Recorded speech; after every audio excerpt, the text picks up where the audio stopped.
기초광역의회 의원들이 매년 수천만 원의 의정비를 챙기고도 의정 활동을 제대로 하지 않는 경우가 많아 비난을 사고 있습니다. 대구시가 연말쯤 이전할 경북도청 이전터 개발 전략을 수정했지만 실마리를 제대로 풀 수 있을지 여전히 의문입니다. 다음 달부터 도입될 중앙선 열차 1인 승무를 두고 철도노조는 안전장치가 미흡하다고 주장하는데 코레일은 문제 없다는 입장입니다. 지난해 9월 대구에서 LP가스통 폭발 사고가 났지만 지금도 LP가스 판매업체가 도심에 많아 여전히 주변에 위험이 도사리고 있습니다. 네, 여러분 안녕하십니까? 대구 경북 소식 전해드립니다. 이번 6.4 지방선거에서는 광역기초단체장뿐만 아니라 광역의원과 기초의원도 함께 뽑습니다. 해마다 수천만 원에 이르는 의정비를 챙기고도 의정 활동을 제대로 하지 않은 함량 미달의 의원들이 적지 않아 지방의원을 제대로 뽑아야 한다는 목소리가 높습니다. 박재영 기자가 취재했습니다. 지난 2010년 시작된 민선 6대 광역 기초의원들의 의정 활동은 어땠을까? 지역의 한 시민단체인 주민과 선거가 입법 활동과 정책 제안의 척도인 조례 재개정과 구정 시정 질문, 5분 자유 발언 등 3가지 항목을 조사했습니다. 대구의 기초의원 113명 가운데 30%인 34명이 5건 이하의 의정 활동을 펼쳤고 광역의원 5명도 역시 5건 이하의 의정 활동을 했습니다. 특히 6명의 기초의원들은 지난 4년 동안 단 한 번도 3가지 항목에 해당되지 않았던 것으로 나타났습니다. 본회의장에서 한 번도 발언 기회를 갖지 못하신 분들은 의정 활동에 있어서 그 책임성과 준비에 대해서 소홀했다는 점을 기억하지 않을 수 없습니다. 지방의원으로서 함량 미달이었다는 지적이 나오고 있습니다. 시민의 대표 기관인 만큼 충분히 그 역할을 해줘야 된다고 생각을 하고. 이번 지방선거에서도 광역 기초의원들은 관심 밖으로 밀려날 가능성이 큽니다. 기초선거 공천 폐지 여부가 불투명한 가운데 후보군 확정이 미뤄지면서 후보자들의 면면과 공약, 정책을 훨씬 적게 접할 수밖에 없습니다. 유권자들은 구체적으로 우리가 무엇을 원하는지에 대해서 구체적으로 자기 지역을 대표하는 의원들에게 얘기할 필요가 있죠. 그렇기 위해서는 이 긴밀한 연계체를. 지방의회가 부활한 지 20여 년, 일각에선 지방의회 무용론마저 나오고 있는 상황에서 이번 지방선거가 또 한 번의 심판대가 될 것으로 보입니다. MBC 뉴스 박재영입니다. 지난해 9월 대구에서 LP가스 판매업체가 가스를 불법으로 충전하다 폭발 사고를 내서 대규모 인명피해가 났는데요. 정부가 잇따라 대책을 내놓고 있지만 여전히 사고 위험이 도사리고 있습니다. 윤영균 기자가 취재했습니다. 사망 2명, 부상 11명, 재산 피해 5억 4천만 원. 지난해 9월 일어난 가스 폭발 사고는 한순간 사고의 희생이라기에는 피해가 너무 컸습니다. 사고 이후 정부는 특별 단속반을 만들어 전국 230여 곳의 LP가스 업소를 불시 점검해 16%인 39곳을 적발했습니다. 대구와 경북 지역 LPG 충전소도 3곳 포함됐습니다. 이제 재검사를 받아야 되는 용기에 이제 충전을 했는 상황이거든요. 그렇기 때문에 이제 검사를 안 받은 상태에서 충전을 했지. 대구는 LP가스 판매업소 313곳 가운데 90% 이상이 주택가에 위치한 데다 여전히 많은 업체들이 주택가에 사무실을 차려놓고 가스 배달을 하고 있습니다. 왔다 갔다 연락이 불편하고 그런 게 있으니까 이제 사무실을 시내 같은 데 용도 많은 데를 만들어 놓는 거죠. 그 자체가 불법이에요. LP가스 관련 불법 유통이 끊이지 않자 정부가 지난달 강력한 대책을 발표했습니다. 앞으로는 지난 87년 10월 이전에 만들어진 LP가스통은 모두 폐기를 해야 합니다. 시중에 유통되는 가스통의 절반가량에 이릅니다. 지금까지는 인명피해 등 대형 사고가 발생해도 영업정지 10일에 불과했지만 앞으로는 영업허가가 취소되고 과징금 최고 금액과 영업정지 기간도 2~3배씩 늘어납니다. 불법 용기를 통할 때 은밀하게 하기 때문에 저희들이 주말이나 공휴일날 그때를 해서 기동 단속반들이 신고가 들어오거나 직접 찾아가서 단속을 하고 있습니다. 정부는 미장원이나 PC방 등 소규모 비거주용 시설을 지을 때도 의무적으로 LP가스 검사를 받도록 하는 한편 최고 100만 원까지 신고 포상제를 실시한다는 방침입니다. MBC 뉴스 윤영균입니다. 김천 소년교도소에서 권총 한정과 실탄이 장전된 탄창이 사라졌습니다. 수용자 호송 과정에 분실된 것으로 드러났는데 경찰이 수사에 나섰습니다. 이상석 기자가 보도합니다. 교도소 측이 권총 분실 사실을 확인한 것은 오늘 새벽. 총기 점검 과정에서 K5 권총 한정과 실탄 5발이던 탄창이 없어진 겁니다. 교도소 측은 교도관 6명이 어제 수용자 4명을 춘천 지청에 호송할 때 갖고 간 권총과 탄창으로 보고 있습니다. 그러나 정확한 분실 경위를 파악하지 못하고 있습니다. 총기를 휴대했던 교도관은 반납했다고 밝히고 있고 총기 관리 담당자는 기억이 안 난다며 진술이 엇갈리고 있습니다. 갔다 와가지고 인수인계하는 과정에 명확하게 인수인계 안 됐으니까 주정관적으로 그렇게 인수인계하는 과정에도 문제가 있었지 않나 그렇게 가지고 좀 모기고에서 총기 분실을 확인한 교도소 측은 경찰에 신고한 뒤 경찰과 함께 총기 행방을 찾고 있습니다.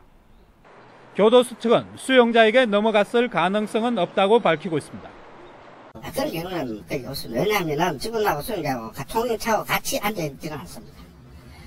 별도 호송버스라도 안쪽 바깥쪽 분리되어 있고 다 이렇게 되기 때문에. 하지만 권총이 실탄과 함께 없어졌다는 점에서 또 다른 사건 사고로 이어지지 않을까 우려되고 있습니다. MBC 뉴스 이상석입니다. 붕괴된 경주 마운트오션 리조트 체육관이 설계 도면과 다르게 시공된 사실을 경찰이 확인했습니다. 기둥을 잡아주는 나사를 적게 사용했고 공사비도 앞뒤가 안 맞습니다. 박상환 기자가 취재했습니다. 바닥에 붙어 있어야 할 기둥은 힘없이 들어 올려져 있고 기둥 밑부분과 바닥이 연결된 부분에는 2개의 나사가 사용돼 있습니다. 경찰은 설계 도면상 10개의 보조기둥에서 4개의 나사를 써야 하는데 2개씩만 사용한 것으로 확인됐다고 밝혔습니다. 2개씩 보이고 있지만 오늘 정밀 감식을 실시해서 전체적으로 2개가 박혔는지 이건 오늘 확인하겠습니다. 경찰은 또 다른 기둥에서는 나사 2개가 끊어진 채 발견돼 불량자재 사용 여부에 대해서도 조사하고 있다고 밝혔습니다. 경찰은 오늘 3차 현장 감식에 굴삭기와 대형 크레인을 동원해 건축물에 사용된 자재물들을 수거했습니다. 경찰은 경주시에 신고된 체육관 공사비는 1억 6천여만 원인데 실제 공사를 맡았던 건설업체의 서류에는 4억 3천여만 원으로 돼 있는 점에도 주목하고 있습니다. 경찰은 리조트 업체와 시공업체 사이에 리베이트 정황은 확인되지 않았지만 가능성을 열어두고 수사하고 있다고 밝혔습니다. 경찰은 압수한 서류 등을 바탕으로 위법 사실을 밝혀낸 뒤 관련자들을 모두 사법 처리할 방침입니다. 철저하게 수사해서 거기에 맞는 책임을 묻도록 하겠습니다. 이번 주말까지는 우리가 이제까지 수사한 내용에 대한 중간 수사 결과를 발표할 수 있도록 하겠습니다. 경찰은 오늘 국립과학수사연구원에 설계도면 시뮬레이션을 의뢰하는 등 부실 시공의 물증 확보에 속도를 내고 있습니다. MBC 뉴스 박상환입니다. 경북도청이 연말쯤 이전하면 그 자리를 어떻게 개발할지 아직도 뚜렷한 계획이 없습니다. 대구시가 전략을 수정하며 방안을 찾고 있지만 실마리를 풀 수 있을지는 여전히 의문입니다. 서성원 기자가 보도합니다. 도청 이전은 국가 정책에 따라 이루어진 것이어서 원인 제공자인 국가가 이전 터를 사서 개발을 해야 한다는 게 대구시의 생각입니다. 이를 뒷받침할 특별법도 5건이나 발의됐지만 재정 부담이 크다며 기재부와 국토부가 반대해 1년 넘게 국회에서 잠자고 있습니다. 보다 못한 대구시가 같은 고민을 하고 있는 대전 등과 손을 잡고 땅만이라도 국가가 사도록 하는 수정안을 국회에 건의했습니다. 네, 우리 4개 시도가 공동으로 합의한 안을 가지고 우리 강창희 의장실에 저희들이 설명을 드렸고 강창희 의장실에서 수용을 한 상태입니다. 하지만 지난 18일에 이를 다룰 예정이던 국토위 법안심사 소위는 또다시 뒤로 미뤄지고 말았습니다. 4개 시도가 합의한 안에 대해서 전향적으로 검토를 하겠다고 했습니다. 이제 소위위원들하고도 이야기를 많이 하고 있습니다. 합의되는 안이 통과가 될 수 있도록 노력을 하겠습니다. 도청 이전 터를 어떻게 활용하느냐도 문제입니다. 대구시가 활용 방안 마련을 위해 국토연구원에 연구 용역을 맡겼지만 결과는 지방 선거가 있는 6월은 돼야 나옵니다. 때문에 본격적인 논의는 빨라도 7, 8월은 돼야 시작할 수 있고 이마저도 개발 비용은 정부를 바라봐야 하는 등 그야말로 첩첩산중입니다. 경북도청이 이사를 가야 할 날짜는 성큼성큼 다가오고 있지만 무슨 돈으로 이 땅을 사고 어떻게 개발할지는 여전히 안개 속에 머물러 있습니다. MBC 뉴스 사성원입니다. 다음 달부터 중앙선 열차도 기관사를 한 명만 두는 1인 승무제가 도입됩니다. 오늘 하루 파업을 벌인 철도 노조는 안전장치가 미흡하다며 철회를 요구하고 있지만 코레일은 문제가 없다는 입장입니다. 김건엽 기자입니다. 열차 승강장에서 철도 노조원들이 집회를 하고 있습니다.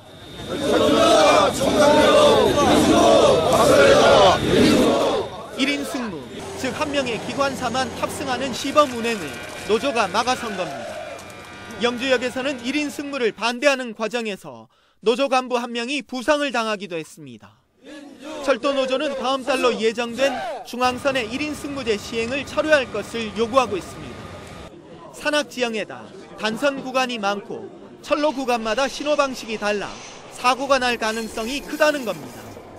문제가 생기거나 했을 때 열차를 방어해 줄 수 있는, 열차를 멈추게 하거나 이런 방어해 줄 수 있는 시스템을 다른 곳은 갖추고 있지만 중앙선은 못 갖추고 있습니다. 하지만 코레일은 이미 열차 60% 정도가 기관사 한 명이 운행 중이며 중앙선은 복선화가 많이 진척됐고 또 신호가 바뀔 때마다 음성 안내가 나오기 때문에 안전하다는 입장입니다. 신호에 따라서 이제 음성으로 안내해 주는 거예요. 내비게이션처럼요. 신호를 바꿔라. 1인 승무가 되면 이제 그런 걸 더 주의를 줘야 되니까요. 코레일은 여객 열차에 이어 화물 열차에 대해서도 올해 안에 1인 승무를 도입할 예정이어서 1인 승무를 둘러싼 철도 노사 간의 갈등은 더욱 커질 전망입니다. MBC 뉴스 김건엽입니다. 포항의 한 교도소에 복역 중인 무기수가 방송통신대학을 졸업하면서 수석 졸업자의 영광을 안았습니다. 다른 재소자 10명도 졸업장을 받았습니다. 교도소에서 열린 감격의 졸업식, 장미쁨 기자가 다녀왔습니다. 14년 전 무기징역을 선고받고 수감 생활을 해왔던 38살 이모 씨. 이 씨는 지난 2010년 방송통신대학교 영어영문학과에 입학해 다시 책을 잡았습니다. 4년간 이 씨가 받은 성적은 4.3점 만점에 4.287. 인문과학대학 졸업생 3,400명 가운데 수석의 영예를 차지했습니다. 원래 그러니까 영어영문학 공부를 하고 싶었는데 여기 수용돼가지고 그런 기회가 있겠나 싶었는데 결과가 이 정도까지 나올지는 모르고. 이번에 문화교양학과를 졸업한 32살 황모 씨도 수감 생활을 하며 틈틈이 공부해 졸업 논문 우수상을 받았습니다. 다시 공부를 하려다 보니까 정말 육체적으로도 많이 힘들었었거든요. 그런데 같이 온 동기생들하고 힘을 합쳐서 이제 잘해보자라고 마음도 다지고 하다 보니까. 포항교도소에서 열린 학위 수여식엔 11명의 재소자와 그 가족들이 참석해 진심으로 졸업을 축하했습니다. 제가 방송돼 온 지 한 20년 되고요. 졸업식을 많이 다녀봤는데 오늘 아마 제가 가장 감동을 받은 졸업식인 것 같아요. 졸업을 하시고 이제 다시 나가실 텐데 사회에 아마 무슨 일 하시더라도 잘 하시리라. 포항교도소에선 지난 2008년 경영학과를 비롯한 방송통신대 7개 학과를 개설해 지금까지 모두 19명이 학위를 얻었습니다. MBC 뉴스 장미쁨입니다. 일제강점기에 일본 기슈 광산에서 강제 노역에 시달리다 희생된 한국인의 진실을 알리기 위해 지난 1997년에 결성된 일본 내 기슈 광산의 진실을 밝히는 모임 회원들이 오늘 경상북도 의회를 방문했습니다. 회원들은 경북도의원들과 간담회를 갖고 일본에 있는 추모비와 터를 경상북도에 기부할 의사를 밝혔으며 경상북도 의회는 법률적 검토를 거쳐 취득 방안을 찾기로 했습니다. 대구문화방송 도성진 양관희 한보욱 기자가 집중 보도한 비리 온상으로 전락한 방과후 학교가 한국기자협회 제281회 이달의 기자상 지역 취재 보도 부문에서 수상작으로 선정됐습니다. 한국기자협회는 대구문화방송의 보도가 방과후 학교에 만연한 비리를 집중적이고 다각적으로 분석해 후속 조치를 이끌어냈다고 평가했습니다. 시상식은 다음 달 3일 서울 프레스센터에서 열립니다.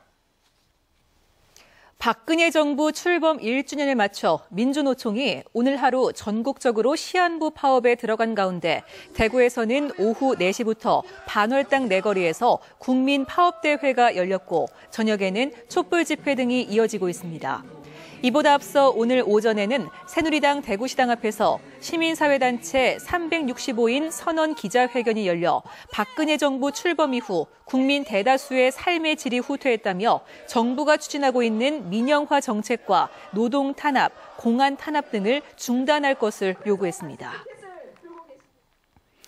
육군 3사관학교 제49회 졸업식이 오늘 영천 3사관학교에서 열려 485명의 졸업생을 배출한 가운데 대통령상은 1년간 명예위원장 생도를 지낸 한경훈 생도가, 국무총리상은 입교 전 15사단에서 병사와 부사관으로 복무해 세 번째 군번을 갖게 된 김남식 생도가 각각 받았습니다. 졸업생들은 다음 달 6일 충남 계룡대에서 합동 임관식을 갖고 소위로 임관한 뒤 교육을 거쳐 전후방 부대로 배치됩니다. 오늘 아침 8시쯤 대구시 달서구 죽전내거리 근처 도로에서 승용차와 1톤 트럭 등 차량 5대가 잇따라 부딪혔습니다. 이 사고로 1톤 트럭 운전자 60살 안모 씨 등 3명이 다쳐 병원에서 치료를 받았고 트럭에 실려있던 모래가 쏟아져 아침 출근 시간 정체를 빚었습니다. 이보다 앞서 오늘 아침 7시 40분쯤에는 달성군 구지면의 한 교차로에서 통근버스와 승용차가 부딪히면서 3명이 다쳐 인근 병원에서 치료를 받았습니다. 대구시 교육청은 오늘 아양아트센터에서 교육청 관계자와 뉴질랜드, 싱가포르 교육 전문가들이 참석한 가운데 대구 역량 기반 교육의 방향을 주제로 국제 포럼을 열었습니다. 오늘 포럼에서 참석자들은 해외의 역량 기반 교육 사례를 알아보고 대구 역량 기반 교육의 실천적 방향과 성공 과제에 대해서 열띤 토론을 벌였습니다. 포항시가 올해 말 KTX 포항 직결 노선 개통을 앞두고 오늘 대구 호텔 인터불고에서 대구 경북 지역 50여 개 기업과 출향 기업인 등 200여 명이 참석한 가운데 차 한 잔 마실 시간이면 도착하는 포항이란 주제로 투자 유치 설명회를 열었습니다. 포항시는 포항 운하 주변의 호텔 용지와 수변상가, 테마파크 등 상업 용지 33,980여 제곱미터와 올해 분양 예정인 5천여 가구의 아파트 등 포항 지역 부동산 시장을 소개했습니다. 대구 지역 4개 소비자 단체에 접수된 소비자 상담 16,422건 가운데 피해를 구제한 건수가 3,630건으로 22.1%의 피해 구제율을 나타내 전국 평균 피해 구제율보다 9.3%나 높았습니다. 환급 처리 17.1%, 계약 이행이 12.9%, 부당행위 시정이 11.5%, 계약 해제와 해지가 6.9% 순으로 나타났습니다. 이는 대구시가 지난해부터 인건비를 지원해 소비자 상담원이 상담 업무에만 전념할 수 있도록 했기 때문으로 보입니다. 구미경찰서는 지난 2007년 9월부터 지난해 8월까지 구미의 한 아파트 자치회장을 지내면서 관리소장 서모 씨와 공모해 주차관제 시스템 공사를 하고 업체로부터 800만 원을 받은 혐의로 아파트 자치회장 47살 박모 씨를 구속하고 서모 씨와 한모 씨를 불구속 입건했습니다. 박 씨는 또 자신이 운영하는 무자격 청소업체와 계약하면서 3,200만 원을 챙기는 등 아파트 공사와 관련해 모두 9,200만 원을 챙긴 혐의를 받고 있습니다. 네, 지금까지 대구 경북 소식 전해드렸습니다. 시청해주신 여러분 고맙습니다.